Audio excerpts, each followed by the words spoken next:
শুরু করতে হবে, এরপরে নিকট আত্মীয়, এরপরে নিকট প্রতিবেশী, এরপরে দূর প্রতিবেশী, এরপরে আল্লাহ রাস্তায় অর্থাৎ দ্বীন ইসলাম প্রতিষ্ঠার কাজে। আপনার টাকা আছে বলেই যে আপনি মন্দিরে 10 টাকা দিবেন, তাহলে আর আপনার ঈমান থাকবে না। ওটা তো বিজাতিদের কাজ। আপন মুসলিম আপনি আপনার টাকা ওই কবরে, খানকায়, মাজারে দিতে পারেন না। কবর, খানকা, মাজার পূজা শিরক। মানুষ কবর, খানকা, মাজারে যায় এই নিয়তে যে ওখানে গিয়ে 10 টাকা দান করলে আল্লাহ বরকত দিবে, অথচ ওখানে গিয়ে গরু খাসি মানত করলেই কেসে ডিগ্রি পাওয়া যাবে, ওখানে গিয়ে পীর সাহেবের বরকত দোয়া নিয়ে আসলেই সন্তান লাভ করা যাবে। এই যে ভ্রান্ত আকীদাগুলি, আপনি মূর্তি যেখানে পূজা হচ্ছে সেখানে 1 টাকা দিতে পারবেন না। গরু খাসি 1 টন, 5 টন, 10 টন চাল তো বহু দূরের কথা, 50 লক্ষ টাকা অনুদান তো বহু দূরের কথা। যারা মূর্তি পূজা করে সেখানে যদি 1 টাকা দেন, তাহলে হিন্দু আর আপনি একই সমান। দলিল কি? দলিল কি? বাইহাকি 7343 নম্বর হাদিস, রাসূল সাল্লাল্লাহু আলাইহি ওয়াসাল্লাম বলছেন, দাখালা রাজুলুন জান্নাতা ফি জুবাবিন, এক ব্যক্তিকে আল্লাহ জান্নাতে দিয়েছেন একটা মাছির কারণে। ওয়া দাখালা রাজুলুন ফিন নারে ফি জুবাবিন, আরেকজন মানুষকে জাহান্নামে দিয়েছেন আল্লাহ মাছির কারণে। দাখালা রাজুলুল জান্নাতা ফি জুবাবিন, এক ব্যক্তি জান্নাতে গেছে একটা মাছির কারণে। ওয়া দাখালা রাজুলুন নারা ফি জুবাবিন, আর এক ব্যক্তি জাহান্নামে গেছে একটা মাছির কারণে। তখন সাহাবারা জিজ্ঞাসা করছেন, কাইফা যাকা, এটা কিভাবে সম্ভব হলো? একটা মাছের কারণে জান্নাত জাহান্নামের ফয়সালা কি করে হতে পারে? তখন রাসূল সাল্লাল্লাহু বলছেন, শোনো, মাররা রাজুলানে মুসলিমান, 2 জন মুসলিম আলা কওমিন, একটা এলাকার পাশ দিয়ে যাচ্ছিল।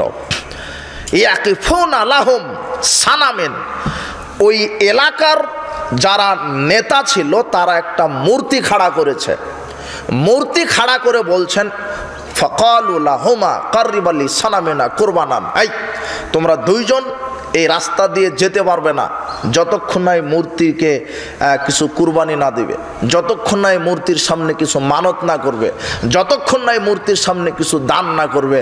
তখন একজন বলছে, আমার কাছে তো কিছুই নেই, আমি কি দান করব? তখন বলছে যে, ওয়ালাউ কুনতা জুবাবান, যদি মাছিও মানত করো তো করো, মাছিও মানত যদি করো তাহলে যেতে পারবা, তা না হলে যেতে পারবা না। লোকটা দিশে না পেয়ে, আমাকে তো যেতে হবে, এলাকা ছাড়তে হবে, যদি এখানে কিছু মানত না করি, এখানে কিছু কোরবানি না দেই, এখানে যদি কিছু দান না করি, তাহলে এরা আমাকে যেতে দিবে না। কাজেই লোকটি একটা মাছি মানত করলেন, লোকটাকে এলাকা থেকে চলে যাওয়ার অনুমতি দেওয়া হলো। দ্বিতীয় মুসলিম ব্যক্তিকে ওই এলাকার নেতারা বলছে, এই তুমি কিছু দাও। তখন বলছে, লা নুশরিকু বিল্লাহি শাইআ, আপনি কি বলেন? আমি মুসলিম, আমি কোনো বিজাতীয় নীতি, কবর, খানকা, মাজার, ছবি, মূর্তি, যারা মূর্তি পূজা করে এদের সামনে আমি মুসলিম মাথা নত করতে পারি না, এদের সামনে আমি 1 টাকা দিব না, কিছুই দিতে পারি না, মাসি তো বহু দূরের কথা, আল্লাহর সামনে আমি কাউকে শরীক করতে পারি না। ফাকুতিলা লাহু, তখন এই নেতারা তাকে চিরে করাত দিয়ে জীবন্ত হত্যা করে দিলেন। মুহাম্মদ সাল্লাল্লাহু আলাইহি ওয়াসাল্লাম বলছেন, দাখালাল জান্নাহ, লোকটি জান্নাতে চলে গেল। আর আপনি অনুদান নিয়ে গেছেন মাজারে, খানকায়, মন্দিরে, আর আপনি 14 বার হজ করেন। জি না, হিন্দু আর আপনার ঈমান একই সমান। যদি আপনি মাজারে 1 টাকা দান করেন, মন্দিরে 1 টাকা অনুদান দেন, তাহলে আর আপনার ঈমান নেই। এটা হলো ইসলাম। হাদিসটা বাইহাকি 7343 নম্বর হাদিস। 1450 বছর পূর্বে, 1400 বছর পূর্বে মুহাম্মদ সাল্লাল্লাহু আলাইহি ওয়াসাল্লাম এইভাবেই হাদিস বলেছেন। আমি আরবিতে ইবারত করে আপনাকে বুঝিয়ে দিলাম। তার মানে আপনার যে 1000 কোটি টাকা থাকলেই যে মন্দিরে, মাজারে, খানকায় এগুলো তো ওরসে মানত করবেন, পরিণাম কি হবে? জাহান্নাম। তার মানে বিচারের মাঠে আল্লাহ আপনার আয়ও বোঝাবে, বুঝিয়ে নেবে, ব্যয়ও বুঝাতে হবে। টাকা আছে বলে ব্যয় করবেন হবে না। টাকা ব্যয় করবেন কোথায়? আল্লাহ বলে দিয়েছেন, পিতামাতা থেকে দাও, নিকট আত্মীয় থেকে দাও, প্রতিবেশী থেকে দাও, এরপরে অধীনস্থ অধীনস্থ অধীনস্থ। হ্যাঁ, তবে বিজাতীয় কেউ যদি অসহায় হয়ে আপনার কাছে ভিক্ষা চাই, দিতে পারেন। যদি হিন্দু আপনার কাছে বলে যে আমি অসহায় ক্ষুধার্ত, দিতে পারেন। কিন্তু বিজাতীয় কোনো ধর্মকে সহযোগিতা করা যাবে না। আমি মনে হয় কথা বোঝাতে পারলাম না। যদি কোনো বিজাতীয় মানুষ এসে আপনার কাছে তাদের ধর্মের সাহায্য চাই, ধর্মীয় পূজা মণ্ডপের সাহায্য চাই, জি না, তাদের ধর্মের সাথে মুসলিমদের কোনো সম্পর্ক নেই। আল্লাহ বলছেন ইন্না দীনা ইনদাল্লাহিল ইসলাম, আমার মনোনীত দিন ইসলাম, এটাই হলো মুসলমানদের জীবন বিধান। ওয়া মা ইয়াবতাগি গায়রাল ইসলামে দীনান ফালা ইকবালা মিনহু, যে ব্যক্তি ইসলাম ছাড়া অন্য কোনো জীবন আদর্শ নীতি অনুসরণ করবে, তার নিকট থেকে আমি আল্লাহ কিছু কবুল করব না। তার মানে আপনার দিন, আপনার জীবন ব্যবস্থা একমাত্র কি? ইসলাম। ইসলাম ছাড়া অন্য দিন আদর্শে কল্যাণ নেই, এ কথা আল্লাহ বলছেন সূরা ইমরান 85 নম্বর আয়াত। ইন্না দীনা ইনদাল্লাহিল ইসলাম, আল্লাহর নিকটে মনোনীত দিন হলো ইসলাম। কাজেই আপনাকে যে বিচার মাঠে আল্লাহ 5টা জিজ্ঞাসা করছেন, তার হচ্ছে আয় এবং ব্যয় থাকছে। আয় হলো 3 নম্বর, ব্যয় হলো 4 নম্বর। কাজেই মুসলিম হওয়ার পরও জাহান্নামে যাবেন যদি আয় ব্যয় ঠিক না থাকে। আমার কথা কি বোঝা যায়? আচ্ছা, 5 নম্বর জিজ্ঞাসা কি? ওয়ামাযা আমেলা ফিমা আলিমা, আপনার বিদ্যা অনুযায়ী কতটুকু আপনি আমল করেছেন, বিদ্যা অনুযায়ী আমল। কাজেই আমি যেটা বোঝাতে চাচ্ছি যে মুসলিম হওয়ার পরেও যারা কৃপণ, তাদেরকে জাহান্নামে যেতে হবে। 8 নম্বরে বললাম যে মুসলিম হওয়ার পরও যারা গীবাত করে, পরনিন্দা করে, মানুষের দৃষ্টিতে আর একজনকে বলে বেড়ায় তাকে অপমান করার জন্য, অমুকে এই করেছে, অমুকে এই ডাকাতি, অমুকে চুরি করে, অমুকে এই, অমুক বেহায়া, অমুকেই। আপনি অযথা চা খাচ্ছেন আর আরেকজনের বদনাম করছেন, এটা হলো গীবাত। এই জন্য আপনার জান্নাত হবে না। মুসলিম হয়েও জাহান্নামে যাওয়ার 9 নম্বর কারণ হচ্ছে যারা সাদা দাড়ি চুলে কালো কলপ দেয়, এদের জন্য জান্নাত হারাম।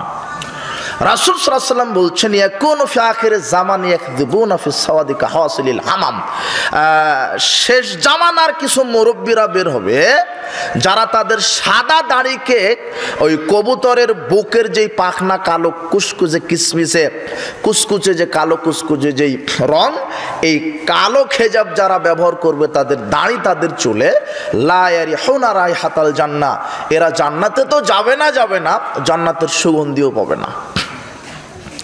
যারা সাদা দাড়ি চুলে কালো খেজাব দেয় তাদের জন্য জান্নাত কি? হারাম। আমার কথা কি বুঝতে পারেন? মুসলিম হওয়ার পরও জাহান্নামে চলে যাচ্ছেন আপনি। মুসলিম হওয়ার পরও জাহান্নামে যাবেন যারা 5 ওয়াক্ত সালাত আদায় করেন না। ইয়াতাসাআলুনা আনিল মুজরিমিন মা সালাকাকুম ফি সাকার, বিচার মাঠে আল্লাহ জিজ্ঞাসা করবেন অপরাধীদেরকে যে তোমরা কেন জাহান্নামে আসছো? তখন তারা বলবে লাম নাকু মিনাল মুসাল্লিন, আমরা সালাত আদায় করতাম না, সালাত আদায় করিনি দুনিয়াতে, তাই আজকে জাহান্নামে এসেছি।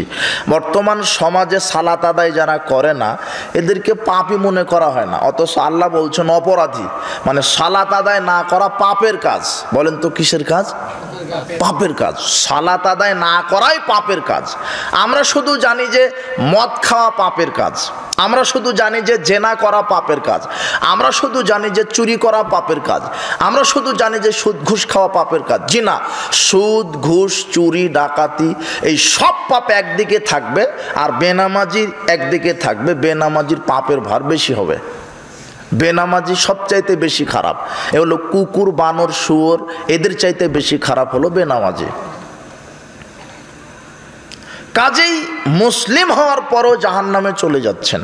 আর যারা 5 ওয়াক্ত সালাত আদায় করেন এদেরকে মুসলিম বলাও যাবে না, এরা হলো মুশরিক।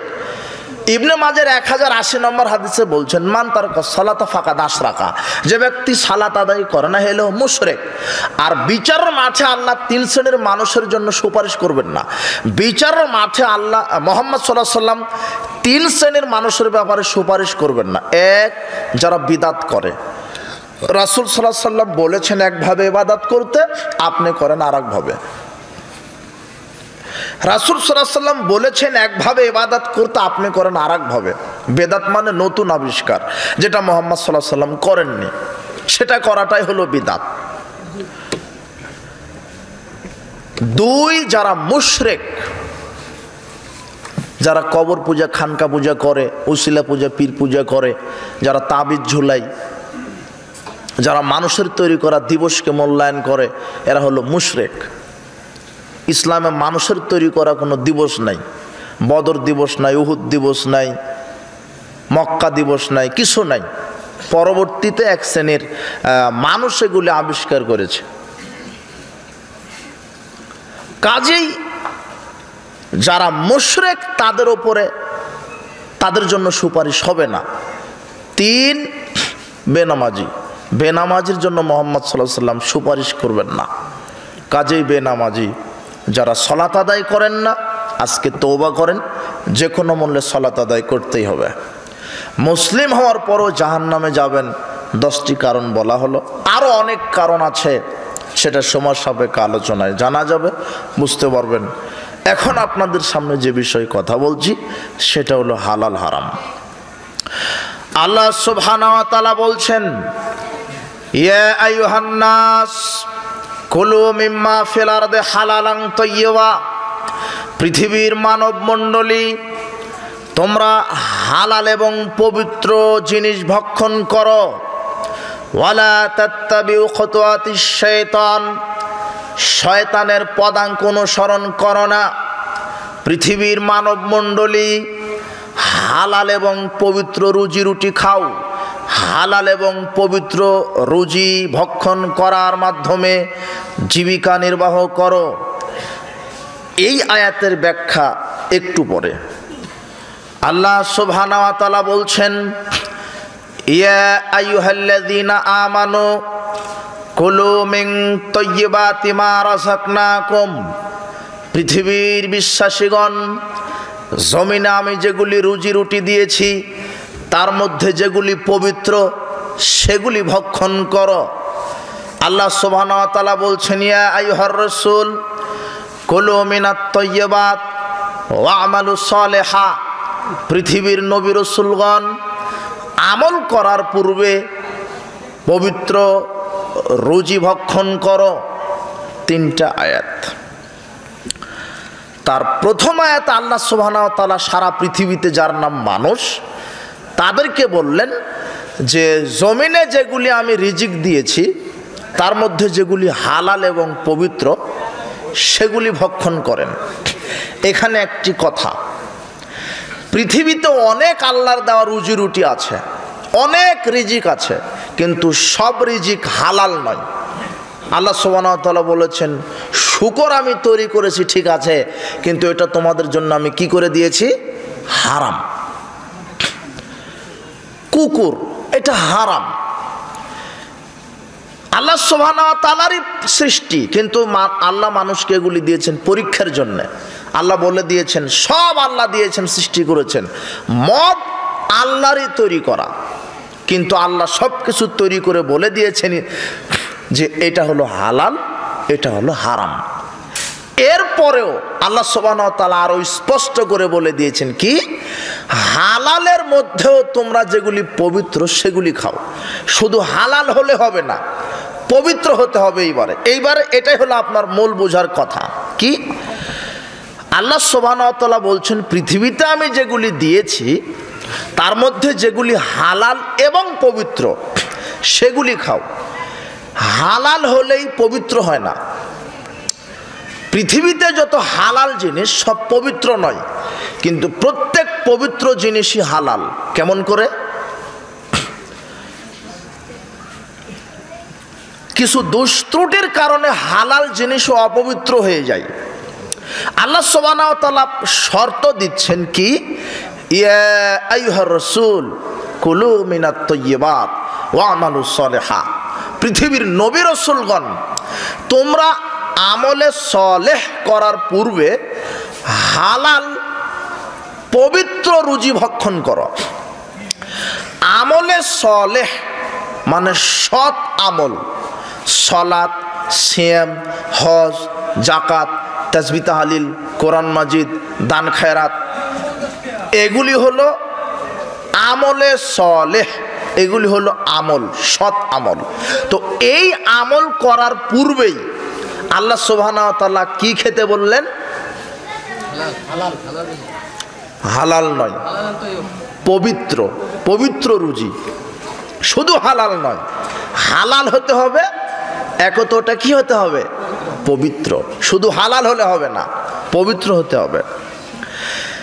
আমি যে সালাত, সিয়াম, হজ, যাকাত, তাসবিহ তাহলিল করব, আমি যে আমল করব, ইবাদত করব, এর পূর্বে আল্লাহ শর্ত দিলেন যে তোমরা পবিত্র বস্তু ভক্ষণ করো। কেননা সব পবিত্র বস্তুই হালাল, কিন্তু সব হালাল পবিত্র নয়। কেমন? গরুর গোশ, এটা হলো হালাল, এটা মুসলিমদের জন্য কি হালাল। গরুর দুধ, এটা হলো হালাল। কিন্তু গরুর গোশ হচ্ছে হালাল, কিন্তু আপনি যদি ওই গরুর গোশটা চুরি করে নিয়ে আসেন, তাহলে ওই গোশটা আপনার জন্য অপবিত্র। কিসের কারণে? চুরি করার কারণে। বুঝেননি মনে হয়। বাজারে গেছেন, আপনার এই সাতিহাটি বাজার, সুন্দর গরু জব হয়েছে, আপনি গরুর গোশ কিনলেন, কিন্তু টাকা ছিল সুদের অথবা ঘুষের অথবা দুর্নীতি করা টাকা। এই সুদের টাকার কারণে গরুর গোশ আপনার জন্য হারাম, অপবিত্র। গোশটা হালাল, কিন্তু টাকাটা হারাম, এই কারণে গোশ আপনার জন্য কি হয়ে গেছে? অপবিত্র। এটাই আল্লাহ বলছেন যে তোমরা ইবাদত করার পূর্বেই, আমলে সলেহ করার পূর্বেই পবিত্র রুজি ভক্ষণ করো। আবু হুরায়রা রাদিয়াল্লাহু আনহু বলেন, রাসূল সাল্লাল্লাহু আলাইহি ওয়াসাল্লাম বলেছেন, ইন্নাল্লাহা তাইয়্যিব, আল্লাহ হলেন পবিত্র, লা ইয়াকবালু ইল্লা তাইয়্যিবা, আল্লাহ পবিত্র ছাড়া কিছু কবুল করেন না। ওয়া আন্নাল্লাহা আমারাল মুমিনিনা বিমা আমারা বিহিল মুরসালিন, আল্লাহ নবী রাসূলকে যে আদেশ দিয়েছেন, সারা পৃথিবীর সমস্ত মুমিন নারী পুরুষকে একই আদেশ দিয়েছেন। আদেশ কি? পৃথিবীর নবী রাসূলগণ, পৃথিবীর মুমিন নারী পুরুষগণ, তোমরা ইবাদত করার পূর্বে পবিত্র বস্তু ভক্ষণ করো। সবাইকে আল্লাহ একই আদেশ দিয়েছেন। সুম্মা যাকারা রাজুলা ইউতিলুস সাফারাস আখবারা, এরপরে রাসূল সাল্লাল্লাহু আলাইহি ওয়াসাল্লাম এক ব্যক্তির কাহিনী বর্ণনা করতে লাগলেন সাহাবীদের নিকটে। রাসূল সাল্লাল্লাহু আলাইহি ওয়াসাল্লাম বলছেন, লোকটি ছিল মরুভূমিতে, চুলগুলি ছিল এলোমেলো, ধুলামলিন, এলোমেলো অবস্থায়। ইয়ামুদ্দু ইয়াদাহি ইলাস সামায়ে, লোকটি দুই হাত আকাশের দিকে উত্তোলন করে দোয়া করছেন, ইয়া রব্বি ইয়া রব্বি, হে আমার প্রতিপালক, হে আমার প্রতিপালক। লোকটি মুসাফির। তিন শ্রেণীর মানুষের দোয়া আল্লাহ ফেরত দেন না, তিন শ্রেণীর দোয়া আল্লাহ কবুল করেন। এক, মুসাফিরের দোয়া আল্লাহ কবুল করেন। দুই, সন্তানের জন্য পিতামাতার দোয়া আল্লাহ কবুল করেন। তিন, মাজলুম অত্যাচারিত ব্যক্তির দোয়া আল্লাহ কবুল করেন। রাসূল সাল্লাল্লাহু আলাইহি ওয়াসাল্লাম মুসাফিরের কথাই বর্ণনা করছেন। লোকটা মরুভূমিতে ছিল সফরে, চুলগুলি এলোমেলো, উস্কো খুস্কো। এই লোকটি মুসাফির অবস্থায় আল্লাহর নিকটে একে তো মুসাফির, দ্বিতীয়ত হাত তুলে দোয়া করছেন। আল্লাহ রাসূল সাল্লাল্লাহু আলাইহি ওয়াসাল্লাম বলছেন, কেউ যদি হাত তুলে আল্লাহর নিকটে দোয়া করে, আল্লাহ তার খালি হাত ফেরত দিতে লজ্জাবোধ করেন। একে তো মুসাফির, আর একে তো দুই হাত উঠাচ্ছেন, উঠিয়ে দোয়া করছেন, দোয়া কবুল হবে নিশ্চিত। কিন্তু মুহাম্মদ সাল্লাল্লাহু আলাইহি ওয়াসাল্লাম আফসোস করে বললেন, ওয়া মাতআমু হারামুন, তার পেটের খাদ্য আছে হারাম। ওয়া মাশরাবু হারাম, তার পানীয় দ্রব্য হারাম। ওয়া মালবাসু হারাম, তার শরীরের পোশাক আছে হারাম। ওয়া গুযিয়া বিল হারাম, তার বাহন, তার বাড়িটা হারাম। ফান্নাস্তাজাবু লিযালিক, তার ইবাদত, তার দোয়া আল্লাহ কি করে কবুল করবেন? তার মানে পেটের খাদ্য যদি হারাম অপবিত্র হয়, শরীরের পোশাক যদি হারাম অপবিত্র হয়, আপনার গাড়ি বাড়ি যদি হারাম টাকায় হয়, তাহলে আপনার ইবাদতের নেকি আল্লাহ কবুল করবেন না। আপনি বুঝলেন না মনে হয়, এখনো বুঝতে পারেন, এখন বুঝতে পারবেন। কি কয়েকটা সৎ আমলের সিরিয়াল দিয়ে আল্লাহ যে বলছেন যে আমলে সলেহ করার পূর্বে হালাল এবং পবিত্র বস্তু খাও। তো আমলে সলেহ বুঝেন কিনা? সুবহানাল্লাহ, এটা যে একটা তাসবিহ, এটা হলো আমলে সলেহ। এটা কি? সৎকর্ম। জিকির করছেন, সৎকর্ম। রাসূল সাল্লাল্লাহু আলাইহি ওয়াসাল্লাম বলছেন যে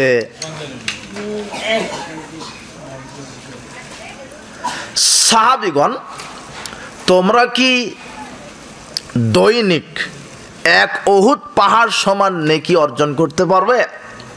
তো সাহাবারা বলছেন, এটা কি করে সম্ভব?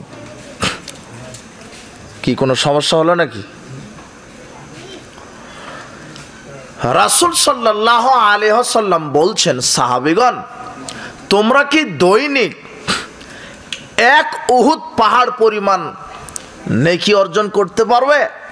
সাহাবীগণ বলছেন, এতে তো আমরা অক্ষম। তখন রাসূল সাল্লাল্লাহু আলাইহি ওয়াসাল্লাম বললেন যে মান ক্বালা সুবহানাল্লাহ, তোমাদের কেউ যদি একবার সুবহানাল্লাহ বলতে পারে মিসলু উহুদ, তাহলে তার নেকি হবে উহুদ পাহাড় সমপরিমাণ। আলহামদুলিল্লাহ, কেউ যদি বলতে পারে আলহামদুলিল্লাহ একবার, তাহলে তার নেকি হবে উহুদ পাহাড় পরিমাণ। কেউ যদি বলতে পারে লা ইলাহা ইল্লাল্লাহ একবার, তাহলে তার নেকি হবে উহুদ পাহাড় পরিমাণ। কেউ যদি বলতে পারে আল্লাহু আকবার একবার, তাহলে তার নেকি হবে উহুদ পাহাড় পরিমাণ। এখন কথা, সুবহানাল্লাহে, আলহামদুলিল্লাহে, ওয়া লা ইলাহা ইল্লাল্লাহু, ওয়াল্লাহু আকবার, চারটি কালেমা। এই চারটি কালেমা যদি মুখে উচ্চারণ করেন, তাহলে আল্লাহ আপনার আমল নামাতে লিখে দিবেন 4টি উহুদ পাহাড় পরিমাণ নেকি। তার মানে নেকি খুব সহজ ব্যাপার। নেকি আপনি ইনকাম করবেন, নেকি কামাই করবেন, এটা খুবই সহজ। রাসূল সাল্লাল্লাহু আলাইহি ওয়াসাল্লাম বলছেন যে মান ক্বালা সুবহানাল্লাহি ওয়া বিহামদিহি তামলানা মা বাইনাস সামাওয়াতি ওয়াল আরদ, কেউ যদি সুবহানাল্লাহি ওয়া বিহামদিহি একবার বলতে পারে, তাহলে তার নেকি হবে 7 আকাশ 7 জমিন পরিপূর্ণ নেকি। তার মানে নেকি খুব সহজ, নেকি খুব কামাই করা সহজ। এগুলো হচ্ছে আমলে সলেহ। এখন আপনার সাথে কথা এই যে এই ব্যক্তিটা যদি একবার সুবহানাল্লাহ বলে, তাহলে একে আল্লাহ নেকি দিবেন 1 উহুদ পাহাড় সমপরিমাণ। কেন? এর পেটের খাদ্য হালাল, পোশাক হালাল, জীবিকা নির্বাহ হালাল।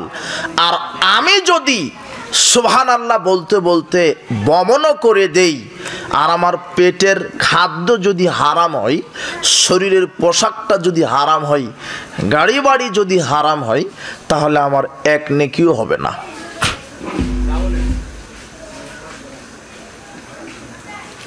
আমার এক নেকি হওয়ার কোনো সুযোগ নেই। কেন? আমি হারামখোর। আমি সুদের টাকাতে ভাত খেয়ে এসে যদি বলি সুবহানাল্লাহ সুবহানাল্লাহ, আমি ঘুষ দুর্নীতি করার পরে যদি বলি সুবহানাল্লাহ সুবহানাল্লাহ, তাহলে আমার ইবাদতের নেকি কবুল হবে না। কেন? আমি হলো হারামখোর। হারামখোরের ইবাদতের নেকি আল্লাহ কবুল করেন না। এটাই হচ্ছে আল্লাহ সুবহানাহু ওয়া তাআলা বলছেন, ইয়া আইয়ুহার রাসূল কুলু মিনাত তাইয়্যিবাত ওয়া'মালু সলিহা। পৃথিবীর নবী রাসূলগণ, তোমরা সৎ আমল করার পূর্বেই হালাল রুজি ভক্ষণ করো। তাহলে হালাল রিজিকের গুরুত্ব কত বড়, হালাল রিজিকের গুরুত্ব কতখানি।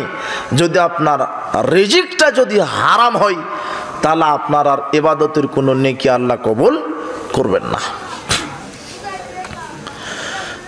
আল্লাহ সুবহানাহু ওয়া তাআলা বলছেন, ইয়া আইয়ুহাল্লাযীনা আমানু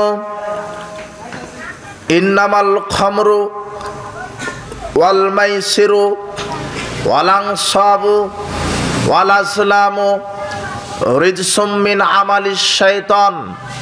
পৃথিবীর বিশ্বাসীগণ, আমি আল্লাহ সুবহানাহু ওয়া তাআলা মদকে হারাম করে দিলাম, জুয়াকে হারাম করে দিলাম, ছবি মূর্তি হারাম করে দিলাম, লটারি ক্রয় বিক্রয়ে হারাম করে দিলাম। অত্র আয়াতে আল্লাহ সুবহানাহু ওয়া তাআলা চারটি জিনিস হারাম করেছেন। এক, মদ হারাম। দুই, জুয়া খেলা হারাম। তিন, লটারির ব্যবসা ক্রয় বিক্রয় হারাম। চার, ছবি মূর্তি নির্মাণ, ছবি মূর্তিকে শ্রদ্ধা করা হারাম, ছবি মূর্তিকে পূজা করা হারাম। চারটি বিষয়, চারটি জিনিস আল্লাহ নিজে হারাম করলেন। তার এক নাম্বার আছে মদ। মদ নির্ধারিত কোনো বস্তুর নাম নয়। যেই জিনিসটা বেশি খেলে বিবেকের ক্ষতি হয় তার অল্প খাওয়াটাই মদ। সেটা বিড়ি, সেটা সিগারেট, সেটা ইয়াবা, সেটা গুল, সেটা ফেনসিডিল, যেই হোক, যা বেশি খেলে বিবেকের ক্ষতি হচ্ছে তার একটা কণা সেবন করাও হারাম। আল্লাহ সুবহানাহু ওয়া তাআলা মদকে হারাম করে দিয়েছেন। আপনি পুরো সমাজ তদন্ত করেন, প্রায় মদখোর। আপনি পুরো সমাজটা তদন্ত করেন, প্রায় হারামখোর, প্রায় বিড়িখোর, সিগারেটখোর, ইয়াবাখোর, গুলখোর, ফেনসিডিলখোর, জর্দাখোর, প্রায়। আপনি তদন্ত করেন। ছাত্র সিগারেট খায়, শিক্ষক সিগারেট খায়, নেতা সিগারেট খায়, আপনার বাপ সিগারেট খায়, ছেলে সিগারেট খায়। সিগারেট হারাম। সিগারেট একটা অরুচিকর খাবার। সিগারেট তৈরি হয়, ওটা হচ্ছে মদ। ওটা আপনি পুড়িয়ে খান। যারা জর্দা খাচ্ছেন তারা চিবিয়ে খাচ্ছেন, অথচ দুটাই তামাক পাতা থেকে তৈরি। সিগারেট, ইয়াবা, গুল, জর্দা, ফেনসিডিল এগুলি হারাম। আল্লাহ সুবহানাহু ওয়া তাআলা এগুলি হারাম করেছেন। এক মুরব্বী বলছে, সিগারেটের কথা তো আল্লাহ কোরআন মাজিদে বলেননি।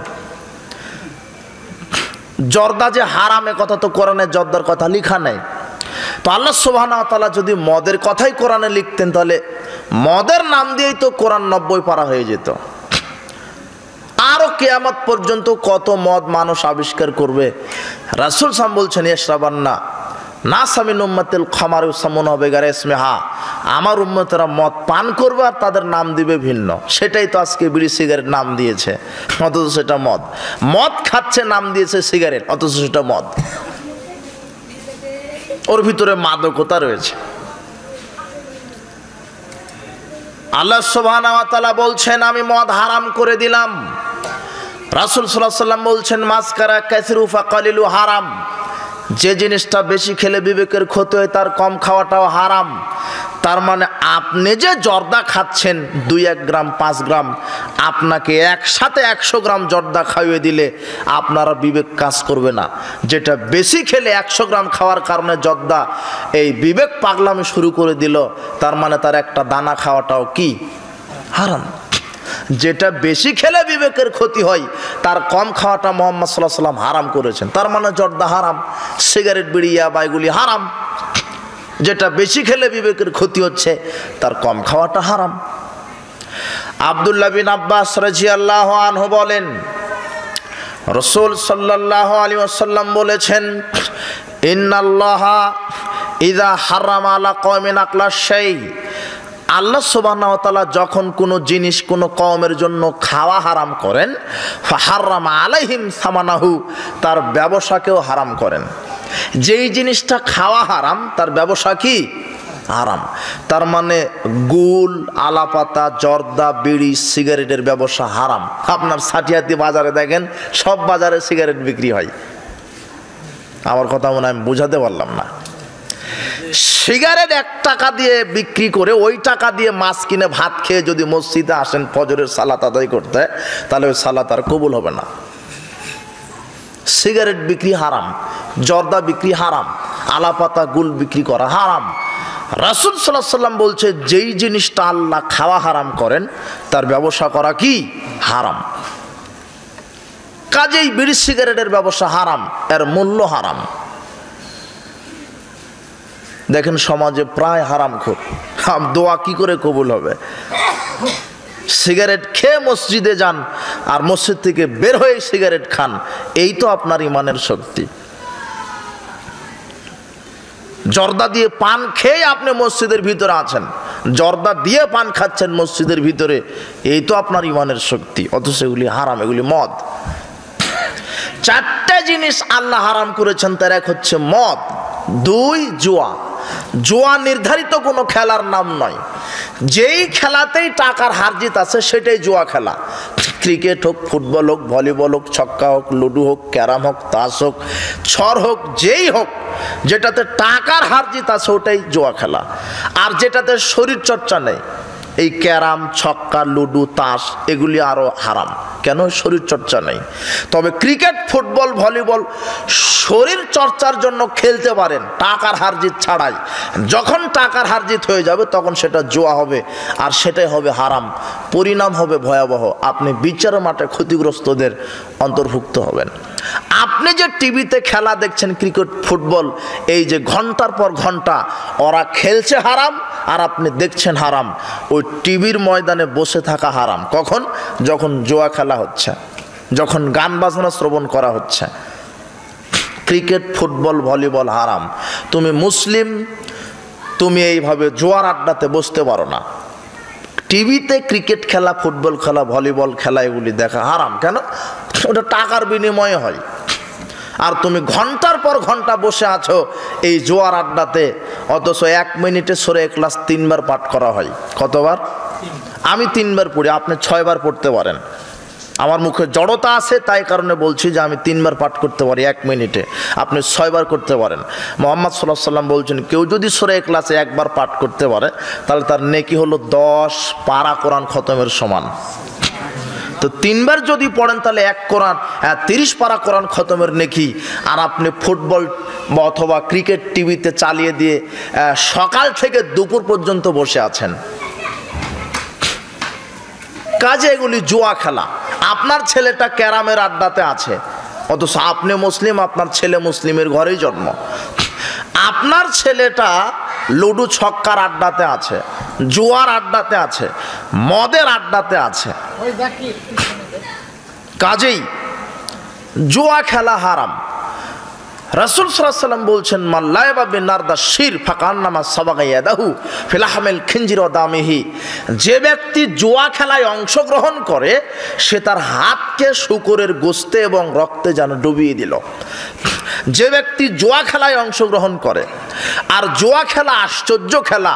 মান ক্বালা লিসাহিবি তাআলু কামিরুক, যদি কোনো বন্ধু তার আরেক বন্ধুকে বলে চলো জুয়া খেলতে যাই, আপনার ওই বন্ধুটা যুবক, তোমার বন্ধু জুয়া খেলেনি, শুধু তোমাকে বলেছে যে আসো আমরা জুয়া খেলতে যাই, ফালিয়াতা সাদ্দাক, তাহলেই তাকে কাফারা দিতে হবে।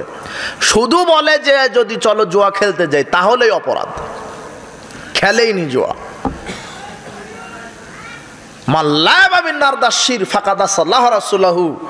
রাসূল সাল্লাল্লাহু বলছেন যে ব্যক্তি জুয়া খেলে সে আল্লাহ এবং তো রসুলের নাফরমানি করলো।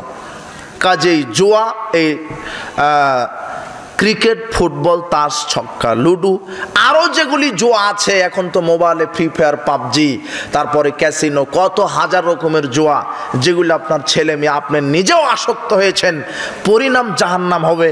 এগুলি হারাম করে দিয়েছেন আল্লাহ। 3 ওয়ালাংসাব, ছবি মূর্তি পূজা হারাম। ছবিকে মূল্যায়ন করা হারাম, মূর্তি পূজা হারাম। মূর্তি পূজা বহু দূরের কথা, মূর্তি যা আপনি তৈরি করছেন, মূর্তি যা আপনি তৈরি করছেন, ইন্নাল্লাহ আশাদ্দু আযাবান ইয়াউমাল কিয়ামাতিল মুসাউবিরুন, বিচারের মাঠে আল্লাহ সবচাইতে কঠিন শাস্তি দিবে ওই লোককে যে ব্যক্তি মূর্তি তৈরি করে। বিচারের মাঠে আল্লাহ সবচাইতে বেশি শাস্তি দিবেন ওই ব্যক্তিকে যে ব্যক্তি মূর্তি তৈরি করে। সবাইকে আল্লাহ শাস্তি দিবেন, তার মধ্যে বড় শাস্তি হবে মূর্তি যারা তৈরি করে যারা তৈরি করতে বলে এবং যারা পূজা করে। আর যারা তৈরি করতে বলে বা তার তৈরি করার পারমিশন দিচ্ছে, এদেরকে আল্লাহ বিচারের মাঠে লাঠি দিয়ে পাঁচ হাতে পিটাবেন এইভাবে, আর বলবেন আহিউ মাখালাক্তম, ভাই আত্মা দে, মোড়ে মোড়ে তৈরি করেছিলি মূর্তি, তোর বাপের মূর্তি, তোর বাপের টাকাতে মোড়ে মোড়ে মোড়ে যে মূর্তি তৈরি করেছিস কি মনে করেছিস তোর বাপের টাকা নাকি? এইভাবেই সব বুখারী মুসলিমের হাদিস, এইভাবে পাঁচ হাতে আল্লাহ নিজেও পিটাবেন আর বলবেন আহি ভাই আত্মা দে, দে আত্মা দে, মা খালাক্তুম, যেটা তৈরি করলি তোর বাপের টাকাতে মূর্তি বানাস।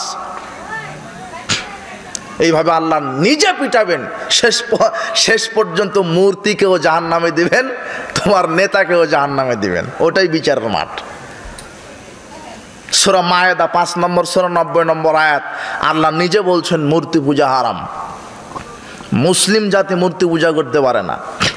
মানুষের জাহিলিয়াত প্রতিষ্ঠা করতে গিয়ে মোড়ে মোড়ে মূর্তি তৈরি করেছেন। কয়দিন? ফেরাউন 400 বছর ক্ষমতায় ছিল, পানির চুবনি খেতে খেতে মারা গেছে। 400 বছর গণেন, সময় লাগবে আপনার। 1 2 3 4 5 6 7 8 9 10 90 100 150 200 300 350 400 বছর ক্ষমতায় থাকার পরেও চুবনি খেয়েই বিদায় নিয়েছে। আর আপনি 2 দিন ক্ষমতায় থেকে এত পাওয়ার কেন? আরে মোড়ে মোড়ে মূর্তি তৈরি করেছেন, বাপের টাকাতে মূর্তি তৈরি করেন। ওই মূর্তির পিছনে আমারও টাকা আছে, আমি ট্যাক্স দেই। বিচার আপনার হবে বিচারের মাঠে।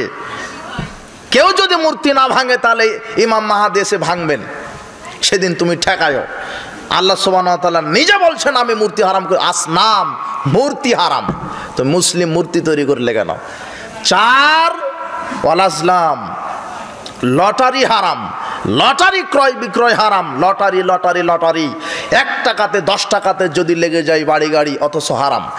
রাসূল সাল্লাল্লাহু আলাইহি ওয়াসাল্লাম বলছেন লা ইয়াদখুলুল জান্নাতা আক্কুন, 4 শ্রেণীর মানুষ জান্নাতে যাবে না। 1 পিতামাতার অবাধ্য সন্তান, ওয়া কাম্মারুন 2 যারা জুয়া এবং লটারিতে অংশগ্রহণ করে তারা জান্নাতে যাবে না। 3 ওয়ালা মান্নান, যারা দান করার পরে খোঁটা দেয় তারা জান্নাতে যাবে না। 4 মুদমিনুল খামর, যারা নিয়মিত বিড়ি সিগারেট জর্দা ইয়াবা গুল ফেনচিডিল ভক্ষণ করে তারা জান্নাতে যাবে না। ওমর রাদিয়াল্লাহু আনহু বলছেন, রাসূল আবু দারদা রাদিয়াল্লাহু আনহু বলছেন রাসূল সাল্লাল্লাহু আলাইহি ওয়াসাল্লাম বলেছেন 4 শ্রেণীর মানুষের উপরে জান্নাত হারাম। 1 যারা নিয়মিত মদ পান নিয়মিত নেশাদার দ্রব্য মদ পান করে তাদের উপরে জান্নাত হারাম।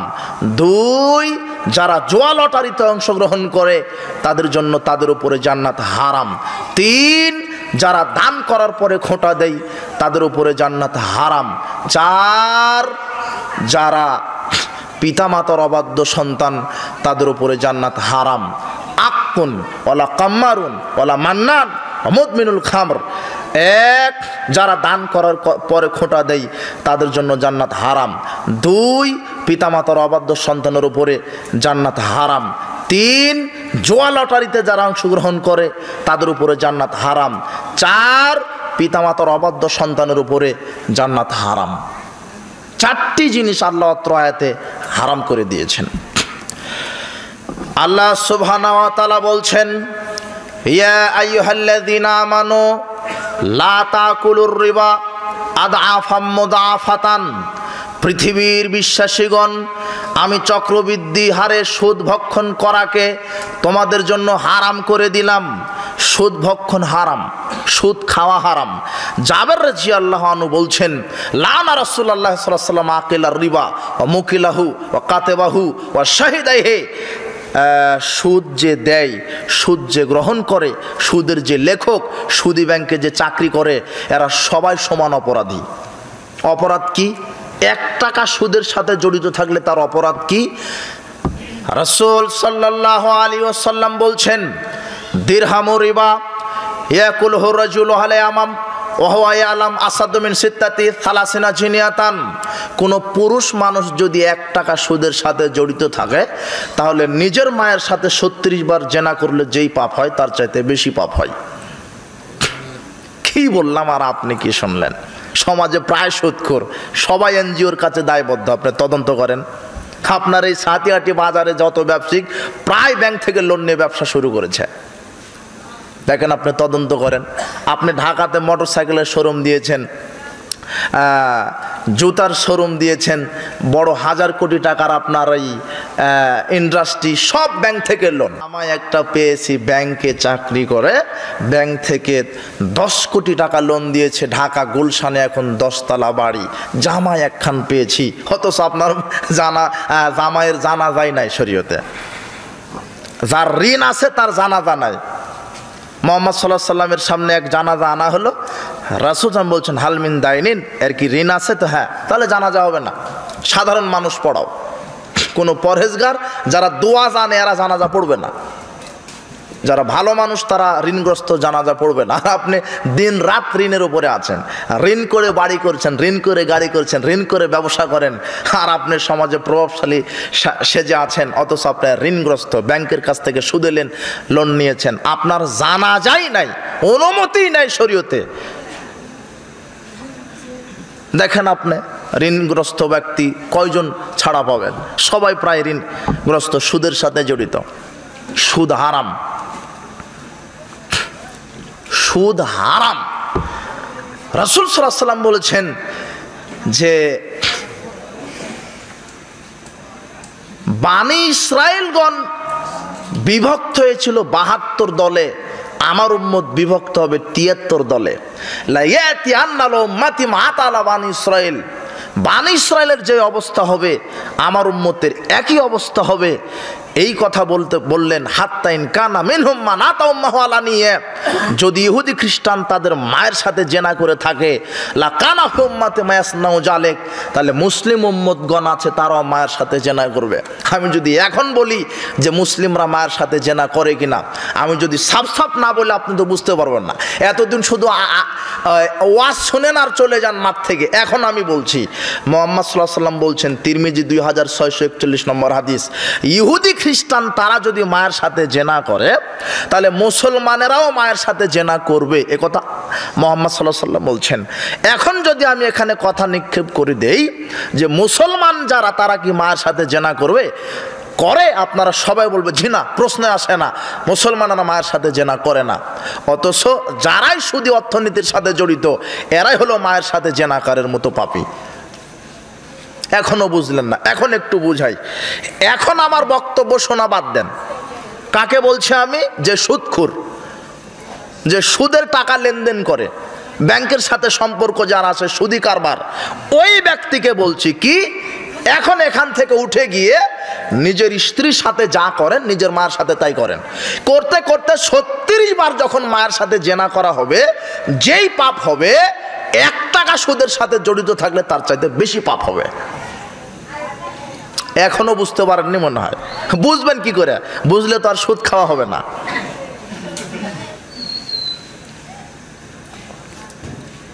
নিজের মায়ের সাথে নগদ জেনায় লিপ্ত হন, 36 বার জেনা করার পরে যখন আপনি বুঝতে পারবেন যে 36 বার হলো, তো 1 টাকা সুদের সাথে জড়িত থাকলে ওর চাইতে বেশি পাপ হয়।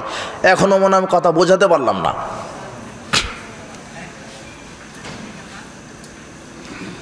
সব হারামখোর সমাজে আপনি তদন্ত করেন, প্রায় হারামখোর, প্রায় ঘরে ঘরে সুদখোর, ঘরে ঘরে ইয়াবাখোর, বিড়িখোর, সিগারেটখোর তো আছেই। ও আবার শিক্ষিত। আপনার ছেলে ঢাকা বিশ্ববিদ্যালয় থেকে পাশ করে এসে গাঁজা খায়, ও আবার শিক্ষিত। ও কি শিক্ষা অর্জন করলো? আপনার ছেলে বিশ্ববিদ্যালয় পাশ করার পরে মুখে দাড়ি চাচা, দেখেন। এই যে ইনি যে বললেন যে দোয়া কবুল হচ্ছে না, হবে কি করে? সবাই তো হারামখোর। প্যান্টটা টাকনোর নিচে। আচ্ছা হুজুর, আপনি সঠিক কথা বলেছেন। আমি কিন্তু এই বিষয়ে কথাই বলতে চাচ্ছিলাম না। আপনি অনেক গুরুত্বপূর্ণ কথা বলেছেন, হালাল হারাম, আত্মীয় স্বজন, ওরই প্রেক্ষিতে কিন্তু আমি আলোচনার টপিক দিয়েছি। কথা মনে হয় বুঝতে পারেননি। প্যান্টটা টাকনোর নিচে। আপনি এখনই যদি আপনাকে বলি দাঁড়ান, প্যান্টটা টাকনোর নিচে আছে। একটা হাদিস বুঝতে পারেন কিনা আপনি দেখেন তো। একটা হাদিস, ইয়াতি আলান নাসে জামান, মানুষের ওপরে একটা সময় চলে আসবে, মানুষের ওপরে একটা সময় চলে আসবে, ইয়াস্তামিউন ইউসাল্লুনা ফিল মাসাজিদ, মানুষ দলে দলে মসজিদ ভরে সালাত আদায় করবে। মানুষের ওপর একটা সময় চলে আসবে, মানুষের ওপরে একটা সময় চলে আসবে যেই সময়তে মসজিদ ভরা থাকবে মুসল্লি, নামাজি, লাইসা ফিহিম মুমিন, কিন্তু কারো ভিতরে ঈমান থাকবে না। কি বুঝলেন? মসজিদ ভরা কারা থাকবে? হ্যাঁ, মসজিদ ভরা কারা থাকবে? মুসল্লি। কারো ভিতরে কি থাকবে না? ঈমান। মানে লোকটা 20 বছর ধরে সালাত আদায় করছে, 20 বছর ধরে সিগারেটও খায়, বিড়িও খায়, জর্দাও খায়। 30 বছর ধরে সালাত আদায় করে, 30 বছর ধরে সুদও খায়, হারামখোর। তো ইমানে তেজ নেই। ও সালাত আদায় করে, হিংসাও করে, সালাত আদায় করে, অহংকারও করে। আর যার অন্তরে অহংকার আছে তার অন্তরে ঈমান নেই, যার অন্তরে হিংসা আছে তার অন্তরে ঈমান নেই। হারামখোর, তার অন্তরে ঈমান নেই। আপনি মসজিদে গেছেন হারাম খেয়ে, পৃথিবীতে আশ্চর্য 2টা পাপ আছে যেই 2টা পাপের জন্য দোয়া করা হারাম। পৃথিবীতে কয় শ্রেণীর মানুষ পাপী আছে? 2। পৃথিবীতে কয় শ্রেণীর মানুষ আছে পাপী? 2 শ্রেণীর, যাদের জন্য দোয়া করা হারাম। বলতে পারবেন না আল্লাহ এর উপরে রহম করো, একে ক্ষমা করো, এর উপরে বারাকা নাজিল করো, একে সুস্থতা দান করো, এই দোয়া করাই হারাম। কয়জন পাপী? 2 জন। কে? একজন হলো পতিতালয়ের নারী, যারা উলঙ্গ হয়ে রাস্তাঘাটে ঘোরাফেরা করে আর মানুষের ঈমান নষ্ট করে, এর জন্য দোয়া করা হারাম। মুহাম্মদ সাল্লাল্লাহু আলাইহি ওয়াসাল্লাম বলছেন এর উপরে লানত করো, অভিশাপ নাজিল করো। 2 সুদখোর, ঘুষখোর, এই হারামখোরের জন্য দোয়া করা হারাম। বলা যাবে না, সুদখোরকে বলতে পারবেন না যে ওকে আল্লাহ তুমি দয়া করো, ক্ষমা করো, বারাকা নাজিল করো, সুস্থতা দান করো।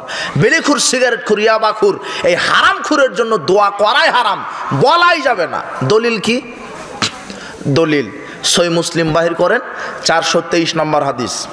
আব্দুল্লাহ বিন ওমর রাদিয়াল্লাহু আনহু ইবনে আমেরকে দেখতে গেছে। ইবনে আমের অসুস্থ।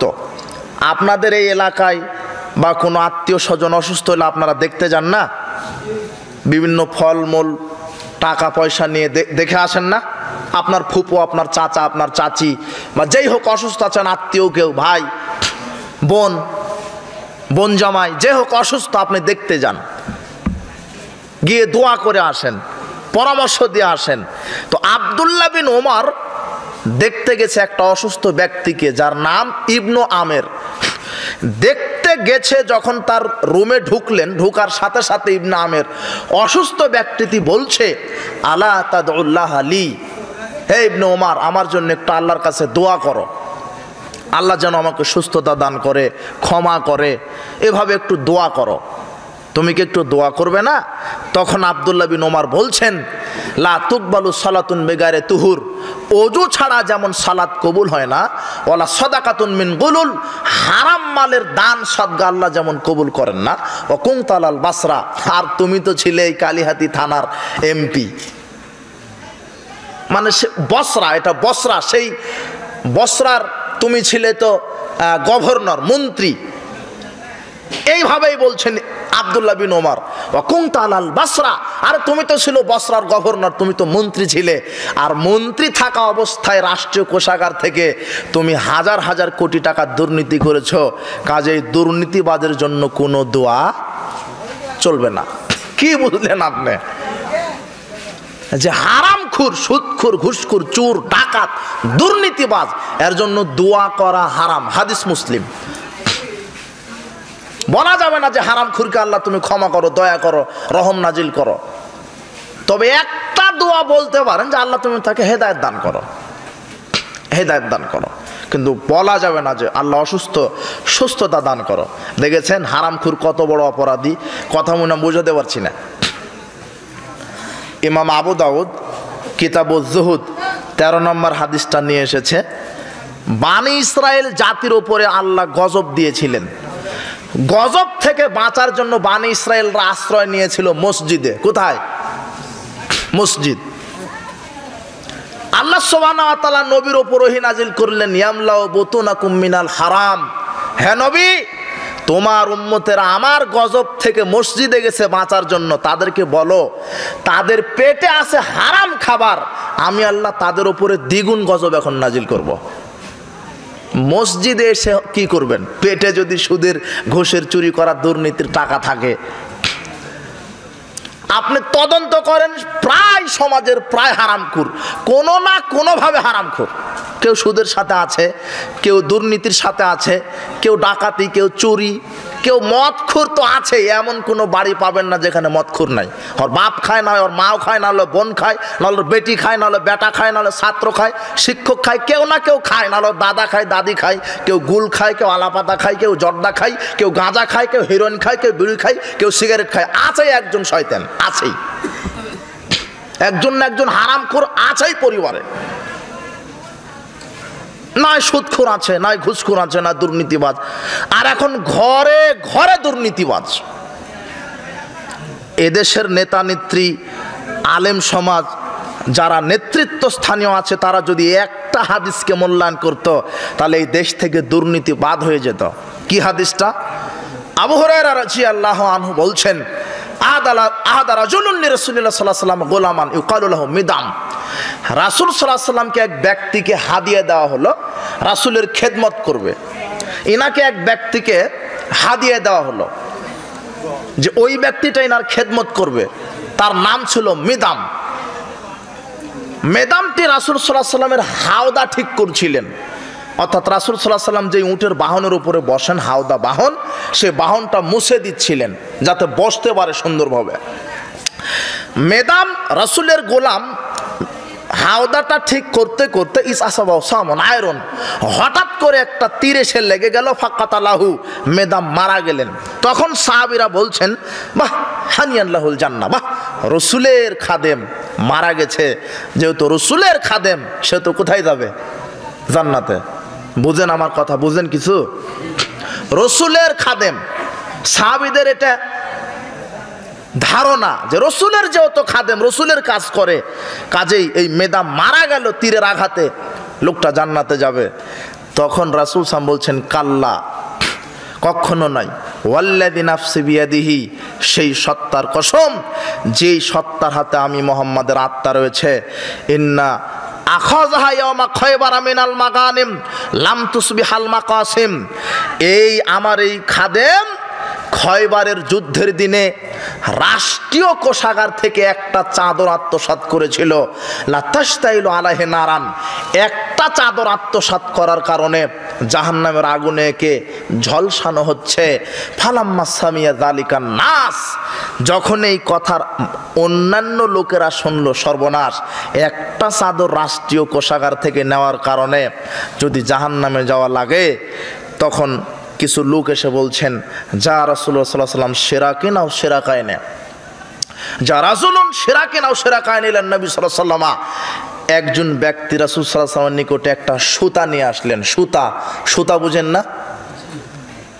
আপনাদের স্ত্রী বোন কাঁথা সেলাই করে, সুতা, এই যে কাপড় সুতা দিয়ে তৈরি না, এরকম একটা সুতা রাসূল সাল্লাল্লাহু আলাইহি ওয়াসাল্লামের নিকটে নিয়ে এসে বলছেন, আল্লাহর নবী, এটা সরকারের কোষ মাল, সরকারি রাজকোষ থেকে আমি এটা নিয়েছি কাউকে না বলেই।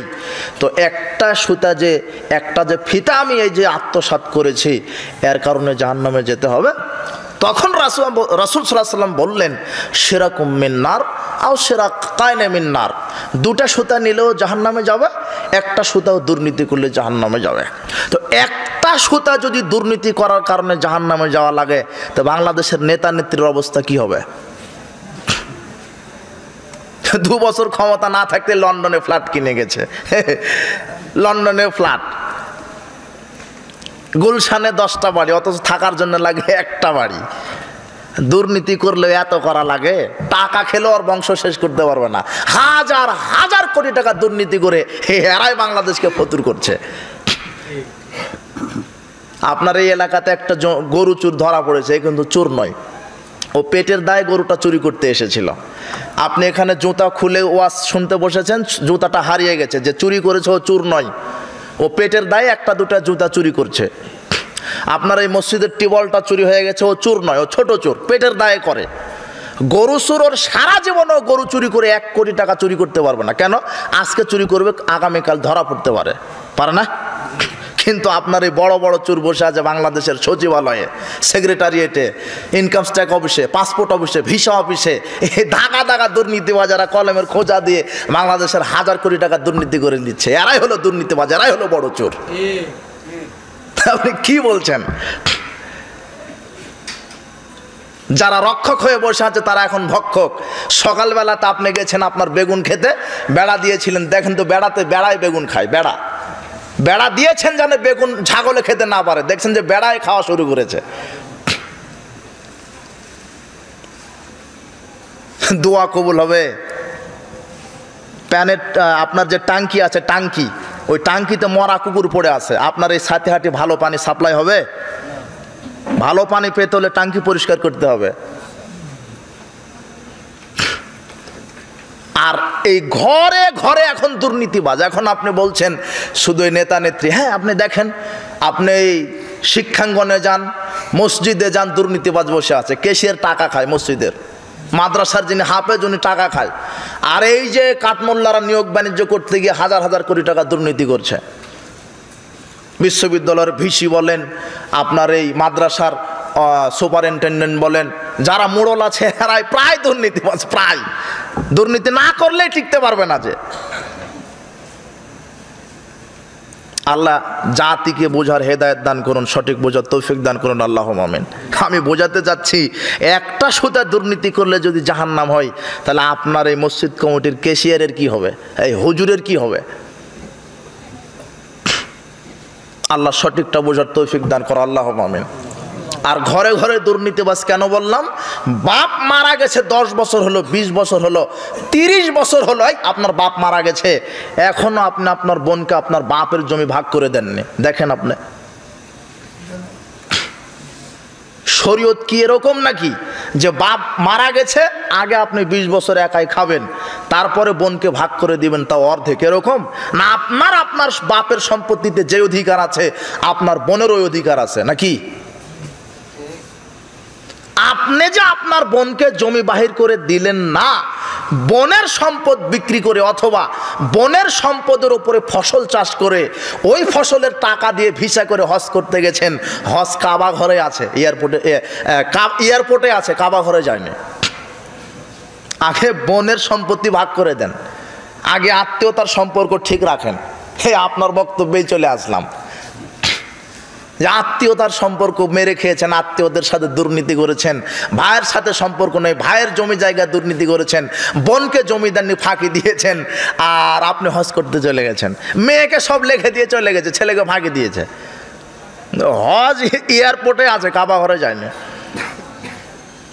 প্রায় এখন হারামখোর প্রায় সমাজ। আপনি তদন্ত করেন, কেউ না কেউ আছেই কোনোভাবে। আল্লাহ সুবহানাহু ওয়া তাআলা আমাদেরকে সঠিকটা বোঝার তৌফিক দান করুন, আল্লাহুম্মা আমিন। কাজেই হারাম খাওয়া থেকে বেঁচে থাকেন। আপনাকে একটা কথা বলেই আজকের আলোচনা শেষ করতে চাচ্ছি, সেটা হলো, আপনি 1000 কোটি টাকা দুর্নীতি করলেন। মনে করেন আজকে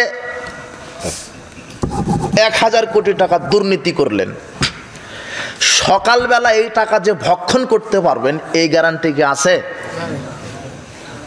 হ্যাঁ, আপনি হাজার হাজার কোটি টাকা বিদেশে পাচার করে গাড়ি বাড়ি করছেন, সকালবেলা যে বিদেশে গিয়ে ওখানে বসবাস করতে পারবেন এই গ্যারান্টি আছে?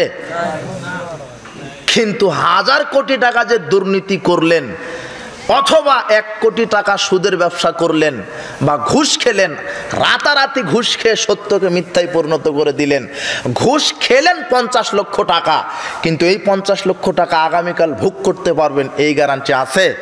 নাই। তবে ঘুষের যে 50 লক্ষ টাকা, অথবা সুদের যে 1 কোটি টাকা, অথবা দুর্নীতির যে 1000 কোটি টাকা, এটা আপনি যে ইনকাম করলেন অবৈধভাবে, আপনি ভোগ করতে পারবেন কিনা এর গ্যারান্টি নাই। তবে বিচারের মাঠে এর জন্য জাহান্নামে পুড়বেন, এর গ্যারান্টি